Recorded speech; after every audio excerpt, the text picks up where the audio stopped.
हम लोग गोपी गीत से पढ़ रहे हैं और ये श्रीमद् भागवतम के दशम स्कंद का 31वां अध्याय का 8वां श्लोक है और 13वां दिन है। तो यहाँ पर गोपियाँ चौथी प्रार्थना कर रही हैं। मधुरया गिरा वल्गुवाक्यया बुधमनोज्ञया पुष्करेक्षणा। मधुरया गिरा वल्गुवाक्यया बुधमनोज्ञया पुष्करेक्षणा। विधिकरीरिमा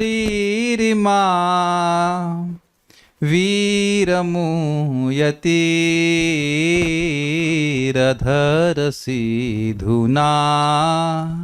प्याययस्वना। विधिकरीरिमा वीरमुयतीरधरसिधुना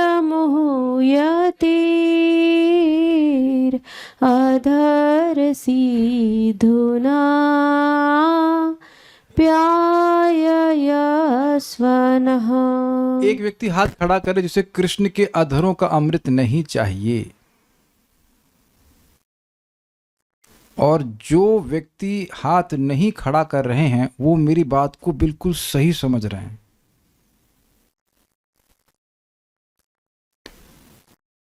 हम कॉन्जुगल लव के बारे में बात नहीं कर रहे हैं, हम बात कर रहे हैं भगवान के जो शब्द हैं, और यही प्रॉपर हम अंडरस्टैंडिंग को बहुत अच्छी अंडरस्टैंड लगेगी। तो that means for 14 years I had a wrong understanding. And not wrong, but I would say incomplete. Not wrong, क्योंकि wrong कृष्ण कॉन्शियसनेस में एग्जैक्टली कुछ नहीं है। भगवान का व्हाट इज दैट, सकृत गीतामृत में मुखम पद्माद विनिसृता, क्या श्लोक है भगवद गीता के महात्म्य में? यह स्वयं पद्मनाभस्य गीतासु गीत कर्तव्यम किमन्य शास्त्र विस्तरई। यह स्वयं पद्मनाभस्य मुखम पद्मात विनिस्तृत। भगवान के मुख कमल से जो विनिस्तृत हुआ है, उस गीता शास्त्र को के अलावा और कौन से शास्त्र की जरूरत है? या कह सकते हैं कि जो गीता है उसके अनुगत्य में जो शास्त्र, उसके अलावा और कौन से शास्त्र की जरूरत है? Obviously that's a point. तो यहाँ वो चाह रही हैं कि वह भगवान, उनके सिर्फ भगवान आए और उनसे कुछ बोले भी। जैसे पहले बोल बोल के मोहित किए थे, अब फिर से मोहित किए। आज हम लोग सुनने वाले हैं वैष्णव तूष्णी पे। पहले इसके शब्दों को अर्थ समझ लीजिए। मधुरया गिरा, गिरा मतलब वाणी, मधुर वाणी से। मधुर वाणी का मतलब क्या हुआ? जो सुनने में बहुत मधुर लग रही है, in terms of tones and terms of sound. कभी कभी कोई गाने होते हैं जिनका अर्थ नहीं पता होता है, लेकिन कि वो सुनने में बहुत अच्छे लगते हैं। स्पेशली उर्दू की गज़लें। उर्दू आप लोग ऐसा मत कहना कि आप लोग समझ नहीं पा रहे हो इस दृष्टांत को। बहुत से लोगों ने उर्दू की गज़ल सुनी होंगी। उर्दू में 2 4 5 10 शब्द के अलावा कुछ समझ में नहीं आता है, लेकिन वो शब्द सुनने में बहुत अच्छे लगते हैं। तो एक बात तो ये। और वल्गु वाक्य का मतलब मनोहर वाक्य, और बुद्ध मनोज्ञया मतलब अर्थ की दृष्टि से बहुत अच्छे। ये तो 3 हम बात समझते हैं ना। पुष्करेक्षण मतलब हे कमल नयन, और इससे इंगित हो रहा है कि उनके भगवान का मुख भी कमल जैसा है। विधि करी, हम आपकी दासियां हैं, हम आपके अनुसार ही कार्य करती हैं। इमा, इन, हम इनको, इन सबको हम इंगित कर रहे। वीर मोहयतिर, मोहित कर रही है। प्रश्न होगा कि इस समय तो कृष्ण बोल नहीं रहे हैं, तो मोहित कैसे हो रही हैं? तो पहले जो कृष्ण,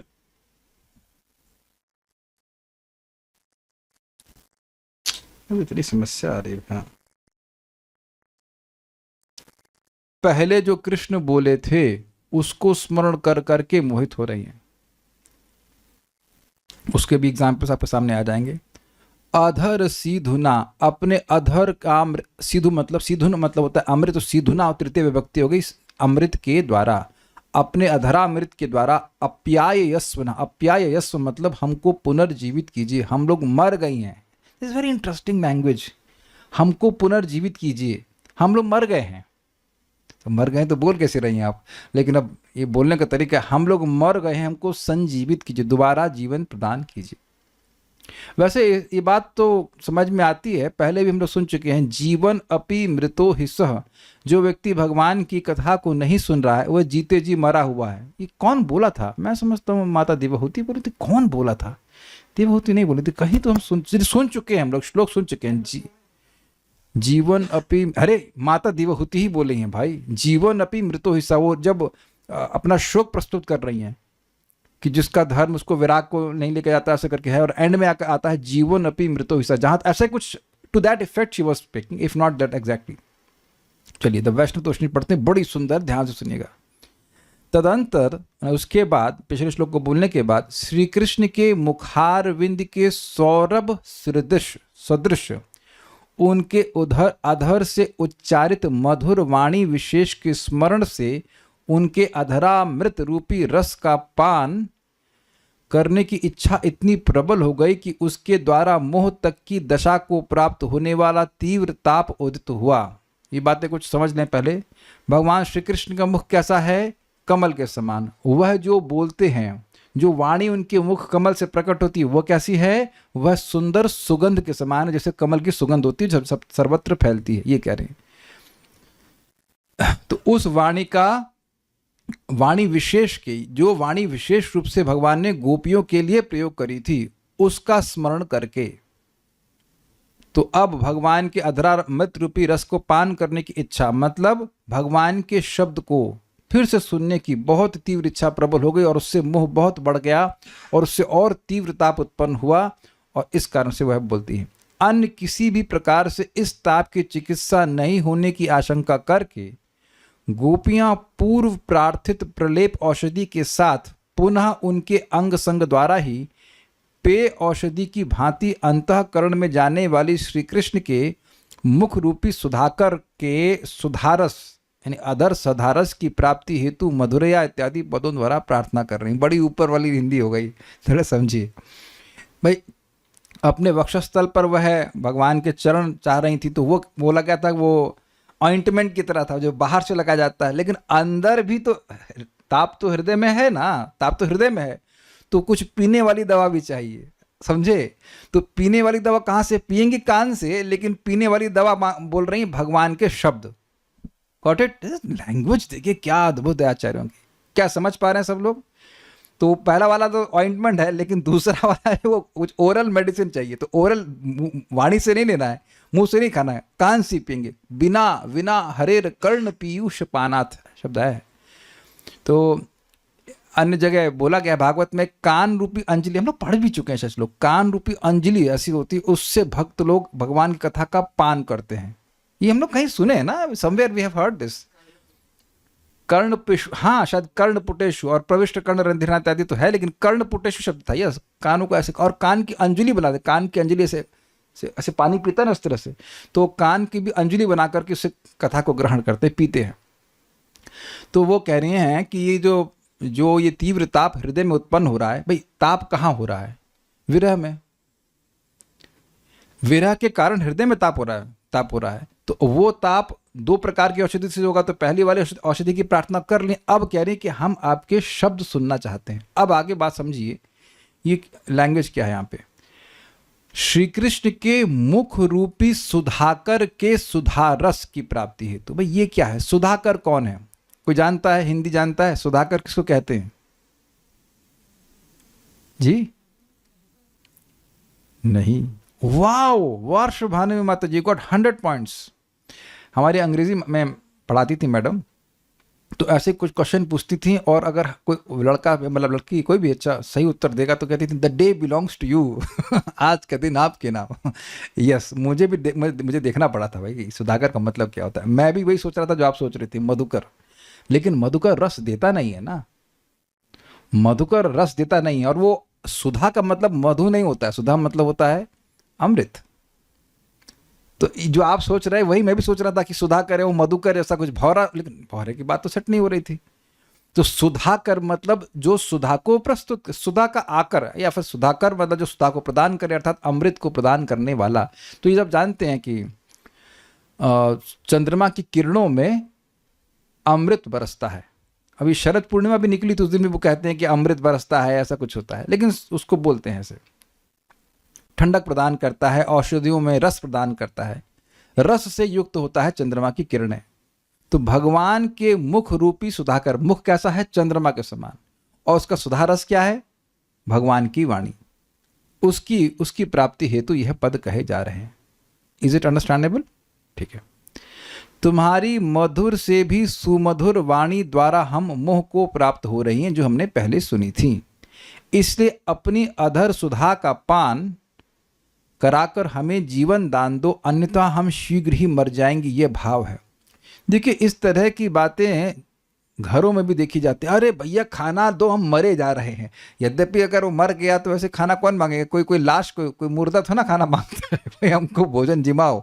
लेकिन वो एक तुलना करते कि भूख से मरे जा रहे हैं, लाओ लाओ तुरंत लाओ। तो यहाँ पे actually they are actually feeling like this कि हम मर जा रहे हैं आपके बिना, तो आप प्रस्तुत होइए और अपनी वाणी से हमको संजीवित कीजिए। यदि श्री कृष्ण पूछें कि क्यों मर जाओगी क्या हो गया भाई तुमको, इसकी आशंका से गोपियां कह रही हैं। यदि श्री कृष्ण पूछें कि क्यों मर जाओगी, इसकी आशंका से गोपियां कह रही हैं, और ये एग्जाम्पल दे रही हैं कि ये जो एग्जाम्पल्स हैं, ये दो श्लोक बोल करके कि ये सब बातें तुम्हारी याद आ रही हैं। ये श्लोक और आगे भी देखिए, उसको समझिए। यहां से देखिए, गोपियां कह रही हैं ये कह रही हैं इत्यादि लक्षण से युक्त तुम्हारी मधुर वाणी। अब कुछ समझा पा रहा हूं मैं कहने क्या यहाँ पे क्या लिखा है? ये श्लोक अभी समझाऊंगा। ये श्लोक जैसे एक श्लोक एग्जाम्पल है जो भगवान ने गोपियों को कहे थे, इस प्रकार के लक्षण से युक्त तुम्हारी मधुर वाणी। मैं क्या समझा पा रहा हूं? देखिए, श्री कृष्ण ने कहा कि क्यों मर जाओगी, इसकी आशंका से गोपियां कह रही हैं कि तुमने ये जो पहले कहा था, ये जो बोला है अभी सामने, स्वागतम वो महाभागा, ये सब मैं समझाऊंगा उसको। इत्यादि लक्षण से युक्त तुम्हारी मधुर वाणी, इस प्रकार से जंप करना होगा आपको। मतलब इस प्रकार से आपने जो बोला था पहले, और फिर राधा रानी को भी जब बोलते हो अगला श्लोक होगा, उससे जो आपकी वाणी है ऐसी युक्त मधुर वाणी हमको मोहित कर रही है। इस तरह से आपको सेंटेंस कंप्लीट करना पड़ेगा। तो भगवान ने क्या बोला, जरा देखिए, मेरे पीछे बोलिए। ये बड़ा मजेदार है ये रियली मजेदार है। 29 से शुरू हो रही है रास पंचाध्याय। तो भगवान पहले उनकी रासलीला करने की इच्छा हुई, आपने सुना था। फिर भगवान वांशी वादन की, और एक एक गोपी को वो इंडिविजुअल इनविटेशन भी मिला, और वो सब आ भी गई। उसके बाद भगवान क्या कहते हैं, जरा देखिए, मेरे पीछे बोलिए। स्वागतम वो महाभागः प्रियम किम करवाणि वह। स्वागतं वो महाभागः प्रियं किं करवाणि वः। व्रजस्यानामयं कच्चिद् ब्रूतागमन कारणम्। व्रजस्यानामयं कच्चित् ब्रूतागमन कारणम्। श्रीमद् भागवतम 10.29.18। भगवान कृष्ण ने कहा, हे अति भाग्यवंती नारीगण, तुम्हारा स्वागत है। मैं तुम लोगों की प्रसन्नता के लिए क्या कर सकता हूँ? व्रज में सब कुशल मंगल तो है। तुम लोग अपने यहाँ आने का कारण मुझे बतलाओ। अब देखिए, ये एकदम चीटिंग वाली बात है कि नहीं? खुद ही खींच के लेके आए हैं, और प्रयोजन क्लियर है कि किस लिए लेके आए हैं, और उसके बाद ऐसे फॉर्मल बातें कर रहे हैं। कैसे हैं आप? सब ठीक है? अभी जैसे सिंपल सी बात है, ऐसे मैंने अभी अनाउंस किया कि आज क्लास है, तो किस लिए मैंने लिखा कि आप लोग आए, हम लोग क्लास में भगवान के बारे में बात करेंगे। फिर वो राजेश प्रभु, बच्चे ठीक हैं आपके? कैसे आना हुआ आपका? वोंट यू बी सरप्राइज्ड कि आप क्लास के लिए बुलाए, और उसके बाद खुद ही बुलाए। हम लोग नहीं बोले कि क्लास कीजिए, हम लोग से कोई नहीं बोल रहा कि आप क्लास करिए। No one is inviting you but you have invited. और फिर अच्छा चलिए, ये भी ना आपको लग रहा हो कहीं बहुत आप भूखे हों और कोई बड़ा फीस्ट ऑर्गेनाइज करे, आज फीस्ट है आइएगा, और फिर पूछा आप कैसे हैं, क्या है, तो व्यक्ति आश्चर्यचकित कर ये आप इन्विटेशन देकर कि ये सब क्यों पूछ रहे हैं? ये तो बहुत हल्की हल्की मतलब बातें हैं। अब गोपियों का कितना उत्साह होगा रासलीला का, उसकी हम लोग कल्पना ही नहीं कर सकते हैं। तो अब ये मोहित करने वाला हुआ कि नहीं? You can't. मोहित तब होता है व्यक्ति जो समझ में नहीं आया कि सामने वाला बोल क्यों रहा है। ये सब बात ये होता है कि नहीं? कभी आपके संग ऐसा नहीं हुआ कि सामने वाला कुछ बोल रहा है और समझ ही ना पाए कि भाई ये क्यों कह रहे हैं, why he speaking like this. Agreed? तो ये बात उनको समझ में नहीं आ रही है। एक्चुअली अगर आप बहुत सूक्ष्म रूप से विचार करें, this statement increases the anticipation of gopis. कुछ अगर आप विचार कीजिए तो ये एंजाइटी भी है और एंटिसिपेशन कि क्या ऐसा तो नहीं होगी रासलीला होगी ही नहीं, या वाई सस्पेंस नहीं क्रिएट हो रहा है कि अरे भगवान के पास आई हैं उसके बाद आके ये भी बताएंगे, उनको स्त्री धर्म बताएंगे, ये बताएंगे, तो तुम्हें यही बताना था तो फिर काहे मुरली काहे बजाए आप। तो ये सब बात एक एग्जाम्पल है कि मधुर वचन बोल रहे हैं। और आप वहाँ सुने, अब पढ़ेंगे तो वहाँ देखेंगे कि गोपियाँ अपने पाँवों से मिट्टी कुरोदने लगी। अगर आपने सुना था माता दिव्यहूति भी इस प्रकार से कर रही थी, तो वो उनसे ऐसा बोलना कि आप हम रासलीला करने आए, दिस नॉट पॉसिबल। बाकी डिटेल्स तो आप लोग 29 चैप्टर में पढ़ लेना। अब दूसरा बात, यहाँ श्रीमती राधा रानी को श्री कृष्ण क्या कहते हैं जरा देखिए, ये तो बहुत मजेदार है। अथवा श्री राधिका के प्रति तुम्हारे वचन, मेरे पीछे बोलिए, कठोरा भव मृदि वा प्राणस्त्वमसि राधिके, कठोरा भव मृदि वा प्राणस्त्वमसि राधिके, अस्ति नान्या चकोरस्य चंद्रलेखां विना गतिः, अस्ति नान्या चकोरस्य चंद्रलेखां विना गतिः। हे राधिके, तुम वाम्य स्वभाव से कठोर हो, मतलब मान कर जाओ, या दाक्षिण वशतः मृदुल ही हो, यानी कि तुम सॉफ्ट हो जाओ, किंतु तुम ही मेरी प्राण हो। जिस प्रकार चंद्र किरण के बिना चकोर पक्षी की कोई गति नहीं है, इसी प्रकार तुम्हारे बिना मेरी भी कोई गति नहीं है। अब इस तरह की बात बोल दिए, ठीक है, तो क्या चकोर कभी चंद्रमा को छोड़ता है? तो यहाँ तो श्रीमती राधा रानी को भी छोड़ करके भगवान अंतरित हो गए। तो ये तो सब क्या बोल रहे थे उस समय आप? सच था, झूठ था? झूठ तो नहीं बोलेंगे भगवान, लेकिन ये बातें भी मोहित करने वाली हैं। इत्यादि लक्षण से युक्त मधुर से भी सुमधुर वाणी अथवा अन्य कितनी ही प्रकार की तुम्हारी मधुर वाणियों ने हमें संजीवित किया है। इट हैज़ एनलाइवेंड अस। अब देखिए, ये तो आप सब लोग समझते होंगे कि आप भगवान की कथा सुनते हैं और कोई कोई कथा में भगवान की बात इतनी अच्छी लगती है कि व्यक्ति एनलाइवेंड महसूस करता है। एनलाइवेंड तो समझते हैं इंग्लिश वाला, मतलब संजीवित, यू फील एंथूज्ड, यू फील एंथूज भी तो कम है, लेकिन एनलाइवेंड में से प्राण मिल गया हो भक्ति को, इस प्रकार से व्यक्ति को अनुभव होता है। तो यहाँ तो अब ये तो महाप्रेमवती हैं, तो उनके लिए तो भगवान की बातों को सुनना तो है ही स्वाभाविक सी बात है। तो कह रहे कि इस प्रकार से संजीवित किया है।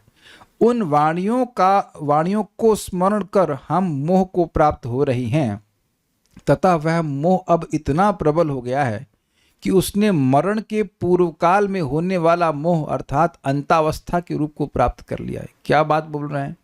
कह रहे हैं जैसे व्यक्ति जब मरने वाला होता है वो पूर्णतः मोहित हो जाता है, उसको समझ नहीं आता है कि क्या वो बोल रहा है, क्या वो कुछ करना चाहिए।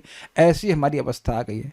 इस बात को आप समझते हैं, महाराज ने समझाया 3.9.15 की टीका में। महाराज कमेंट कर रहे थे कि व्यक्ति जब मर रहा होता है तो जिस माँ को वह संस्कार, उनका शरीर को देह का संस्कार करके आया है, उनको पुकारने लगता है, माई करने लगता है, तो उसकी मन पूरी तरह से भ्रमित हो जाता है। तो यही मोह का मतलब है कि जैसे मरते समय व्यक्ति का माइंड उसके कंट्रोल में रहता ही नहीं है, ऐसे ही हम आपकी बात का स्मरण कर करके और अधिक मोहित होती जा रही हैं।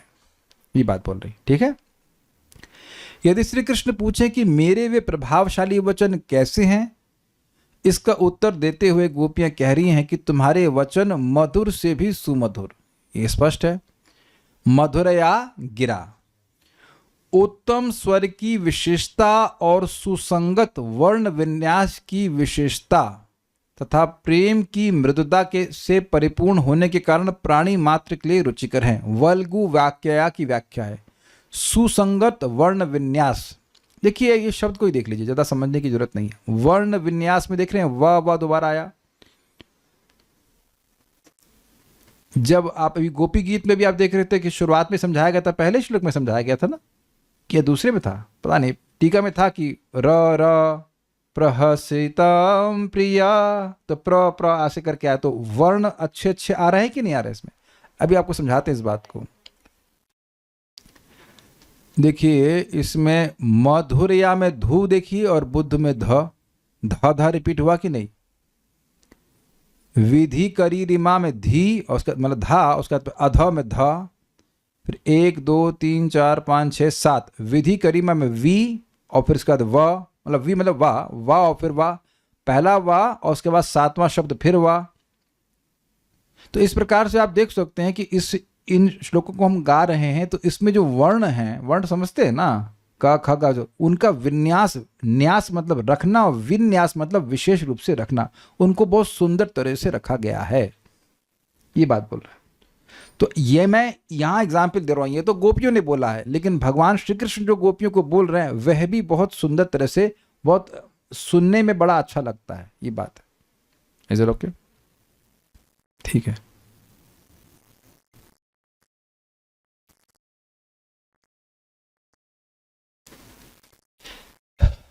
कोई प्रश्न यह भी कर सकता है कि भाई ऐसा कोई कैसे कर पाएगा? देखिए, भगवान के ही प्रेम से युक्त होने के कारण गोपियां यहाँ पर स्पॉन्टेनियसली ऐसा सुंदर काव्य की रचना कर रहे हैं। और आप लोग को याद होना चाहिए कि हर श्लोक जो है वो अलग गोपियों के ग्रुप ने बोला है, लेकिन इनमें परापर असंगति नहीं है। पिछला वाला श्लोक का लिंक अगले से है। अब आप विचार कीजिए, जैसे मैं यहाँ बोल रहा हूँ, उसके बाद मैं बोल रहा हूँ चलिए वरुण प्रभु आगे आपको मैं रिले दे रहा हूँ, आप बोलना शुरू कीजिए। फिर वरुण प्रभु आपको राजेश प्रभु को दे दें, फिर राजेश प्रभु निशा माता जी को दे दें, फिर निशा माता जी वेदवादिनी को दे दें। तो जरूरी नहीं है कि संगति हो ही, क्योंकि सबका मन भी एक जैसा नहीं होता है। Is it not? ऐसा हो सकता है? बताइए। कभी कभी आप देखो भक्तों को डांट पड़ जाती है, बीच में प्रॉम्प्ट करते हैं और वो सोचते हैं कि ये प्रभु जी बोलेंगे, लेकिन मैं वो नहीं सोच रहा होता हूँ। Is it not? Is not easy? Is it not easy कि आप सामने वाले के मन को पकड़ लें? लेकिन यहाँ एक अद्भुत बात है कि गोपियां ऐसा कर पा रही हैं। और गोपियां शब्द मैं कह रहा हूँ, वो ग्रुप में बोल रहे हैं, तो अब वो ऐसा क्यों कर पा रही हैं? भगवान की प्रेमी है, तो भगवान स्वयं ऐसा कर सके तो कौन सा आश्चर्य की बात है। जब युद्ध के युद्ध स्थल पर वो कविता बोल सकते हैं, ना सतो विद्यते भावो न भावो विद्यते सतः, सारे श्लोक बोलते जा रहे हैं ऑन द स्पॉट, तो कौन से आश्चर्य की बात है? But I am trying to say कि भगवान के लिए इस तरह सुंदर वर्ण विन्यास करके सुंदर सुंदर शब्दों में बोलना ये कोई कठिन बात नहीं है, तो ईजी है उनके लिए, सब कुछ उनसे आता है। अच्छा, दूसरा कह रहे हैं प्रेम की मृदुता से परिपूर्ण होने का मतलब, इसका क्या मतलब होता है? मृदु मतलब सॉफ्ट। यस, प्रेम की मृदुता से परिपूर्ण होने के कारण प्राणी मात्र के लिए रुचिकर है। मतलब कोई भी प्राणी आपके सॉफ्ट, वह शब्द जो प्रेम से सॉफ्ट हैं उसको सुन लेता है तो वह उसके लिए रुचिकर है। पर हमारा तो कहना है कि हम तो आपके लिए प्रेम से युक्त पहले से ही हैं। उसमें भी पुनः मनोहर अर्थात आकांक्षा, योग्यता और आसक्ति आदि से युक्त होने के कारण विशेष सौष्ठव समन्वित हैं तथा सुबंत तिंगंत समूह जिसमें है ऐसी ध्वनि व्यंजना आदि के द्वारा समअलंकृत। ये मेरे ऊपर से गया क्योंकि ये हमको नहीं पता है। सुबंत तिंगंत समंत हमको कुछ समझ में नहीं आया, इतना समझ में आ रहा है कि बहुत सुंदर मनोहर है। अब आकांक्षा, योग्यता और आसक्ति, यह भी हमको पूरा नहीं समझ में आ रहा। इतनी बात समझ में आ रही है कि सम इमोशंस आर देयर, इससे अधिक नहीं समझ पा रहा हूँ। तो अब जब अगली बार समझ में कभी आएगा तो समझा देंगे। अरे जितना समझ में आ रहा है उसी में संतुष्ट रहिए, आगे बढ़ते हैं।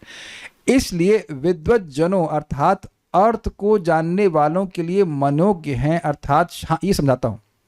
इसलिए विद्वत जनों अर्थात अर्थ को जानने वालों के लिए मनोज्ञ हैं, अर्थात शब्द की अभिधा, लक्षणा और व्यंजना वृत्ति के द्वारा प्रतिपादित वस्तु के रस, भाव, अलंकार, अर्थ, गांभीर्य आदि के द्वारा आनंद प्रदान करने वाले। ये समझा पाऊंगा थोड़ा बहुत। देखिए, अभिधा वृत्ति का मतलब क्या होता है?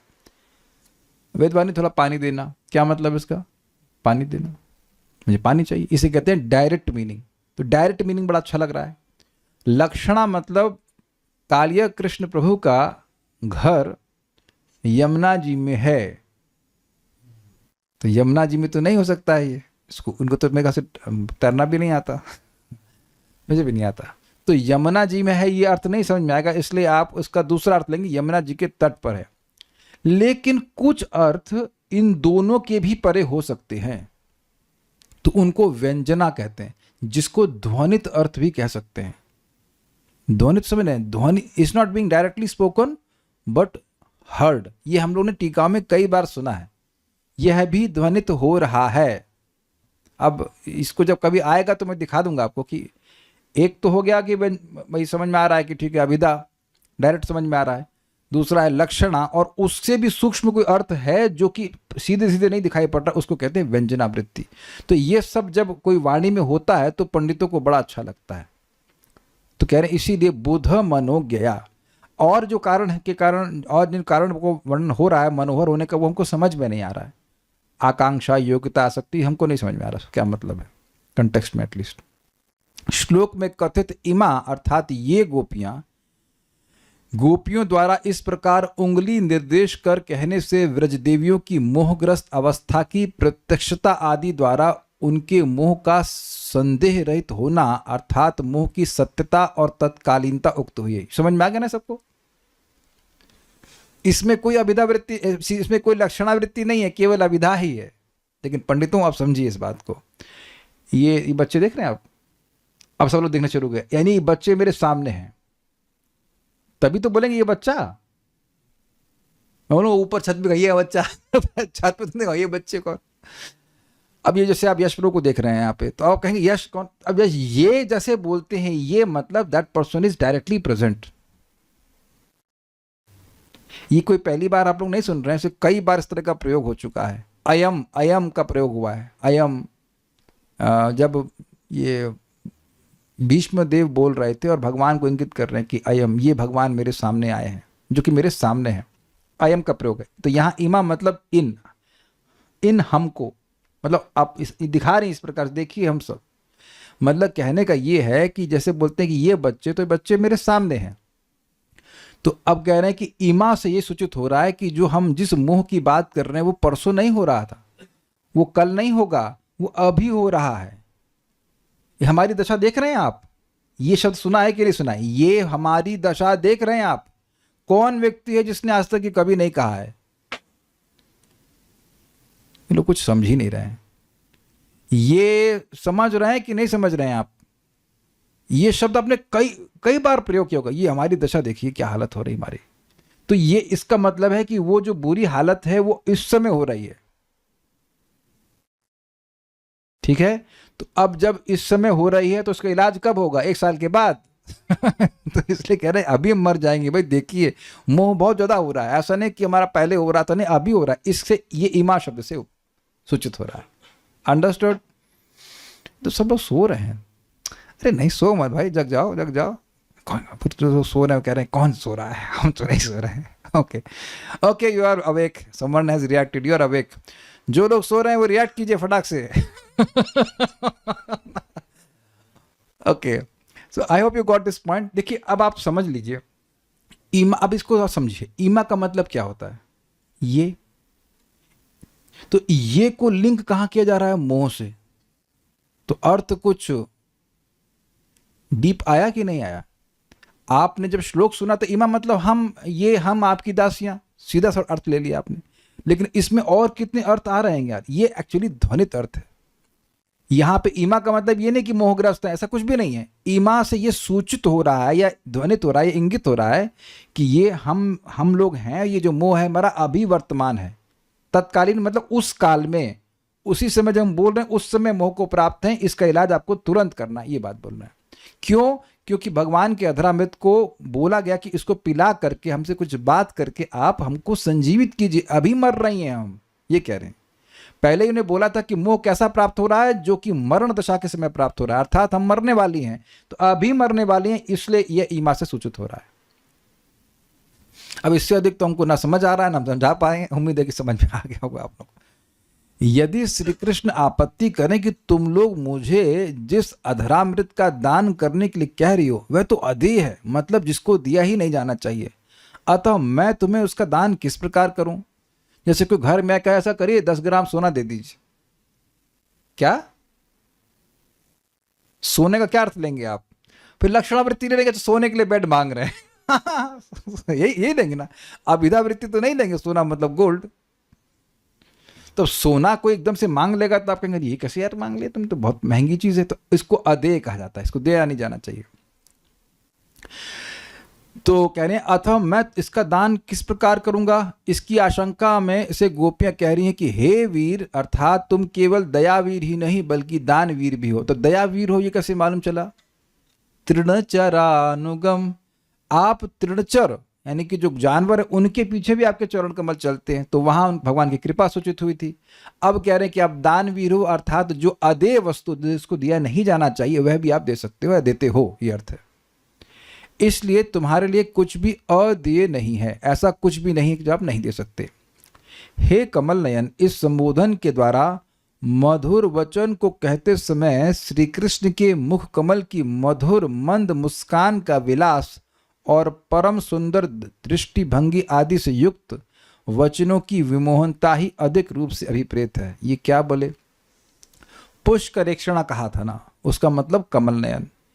तो भगवान कह रहे हैं कि इस संबोधन के द्वारा मधुर वचन को कहते समय, यानी कि भगवान श्री कृष्ण जब मधुर मधुर वचन बोलते हैं उस समय श्री कृष्ण के मुख कमल की मधुर मंद मुस्कान का विलास, यानी कि भगवान उस समय मधुर मधुर रूप से मुस्कुराते हैं। यह भी देखा होगा आपने, एटलीस्ट महाभारत में देखा होगा कि जो भक्त कृष्ण बने हैं तो मुस्कुराते मुस्कुराते कहते हैं, और यह भी बड़ा अच्छा लगता है। कभी कभी व्यक्ति बड़ी गंभीरता में बात कर रहा होता है और कभी कभी बोल रहा होता है और मुस्कुरा भी रहा होता है, आपने देखा होगा, तो वो बड़ा स्वीट होता है। तो भगवान बोल रहे हैं मधुर और मुस्कुरा भी रहे हैं, ये सूचित हो रहा है, ठीक है। और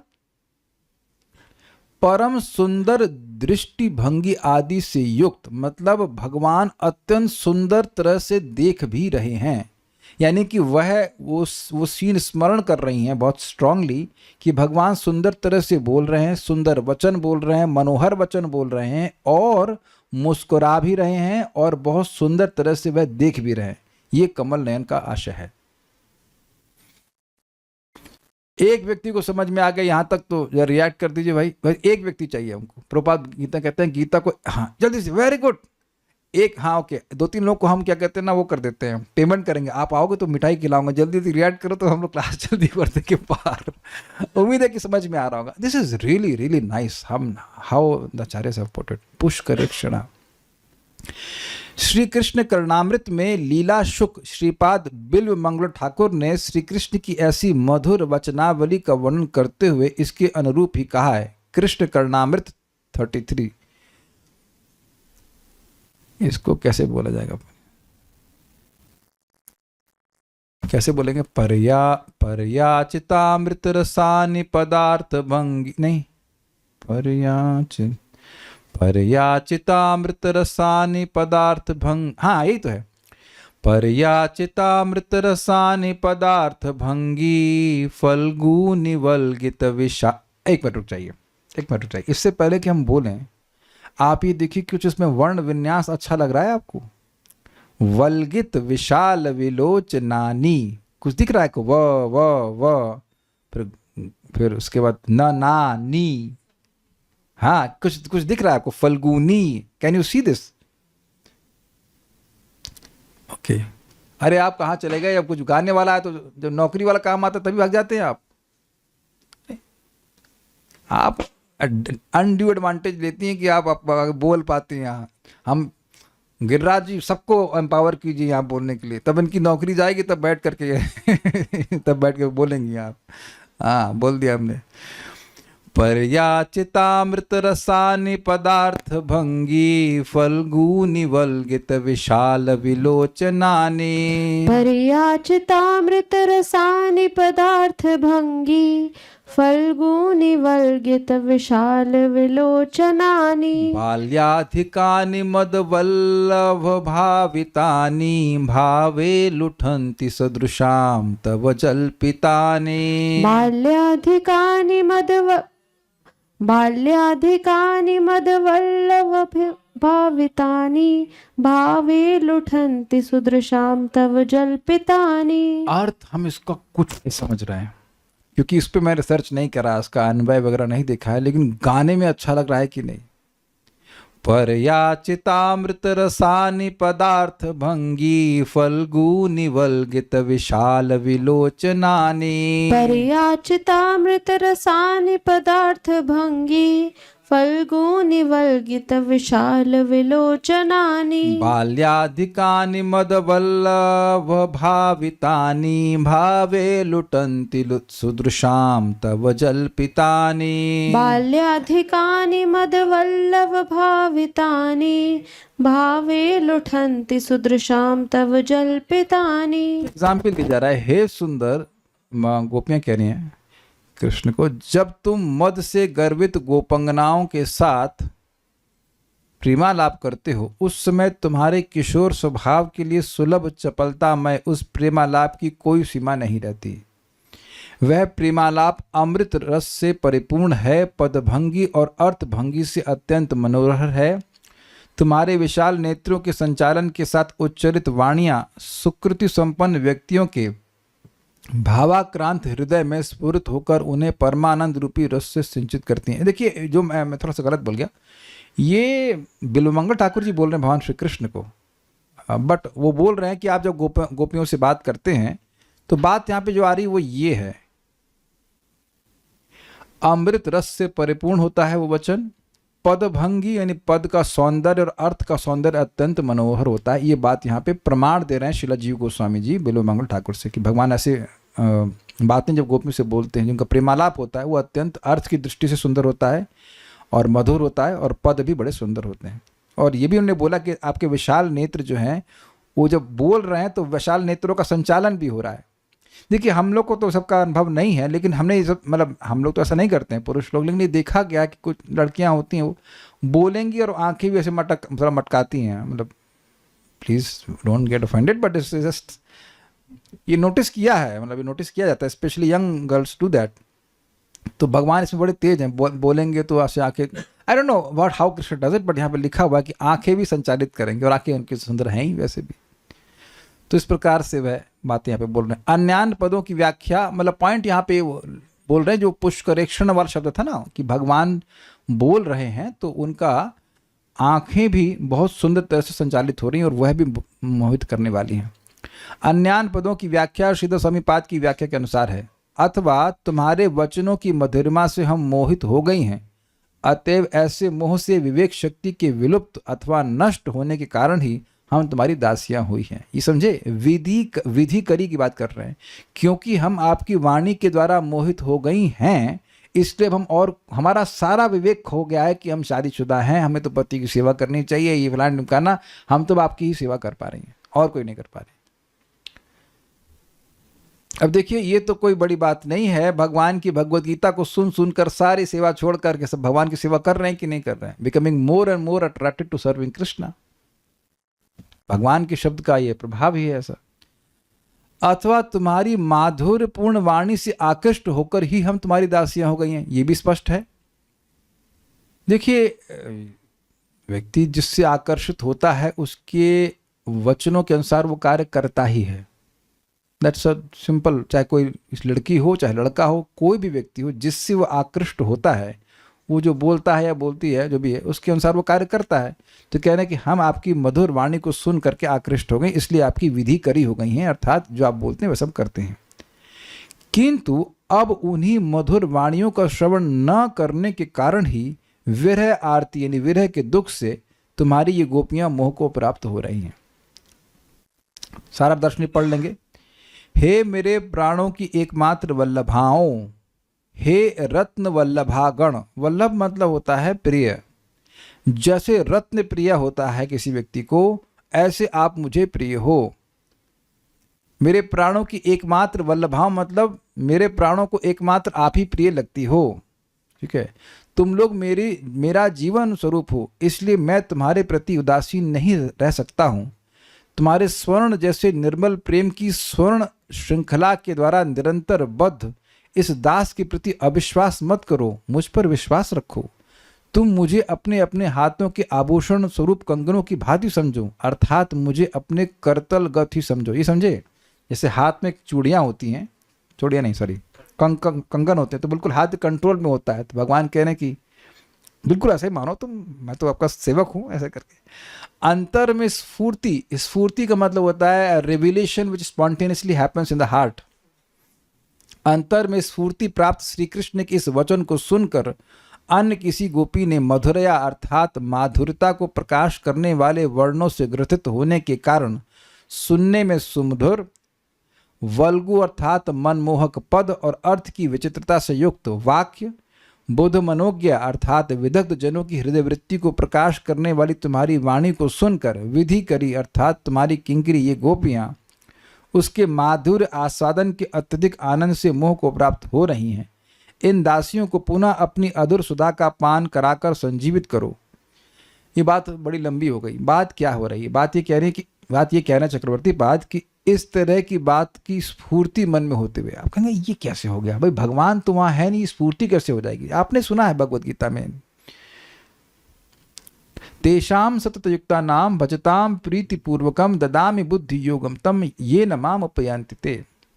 और ये भी सुना है आपने कि यम श्याम सुंदरम, क्या श्लोक है? प्रेमांजन छुरित भक्ति विलोचने न संतः सदैव हृदयेषु विलोकयन्ति यम श्याम सुंदरम अचिंत गुण स्वरूपम गोविंदमादि पुरुषम तम हम भजामि। जिनके हृदय में, जो उनके पास प्रेम का अंजन है, वह श्याम सुंदर भगवान को हृदय में लगातार देखते हैं। तो देखते में तो खाली देखते हैं, बात भी करते हैं।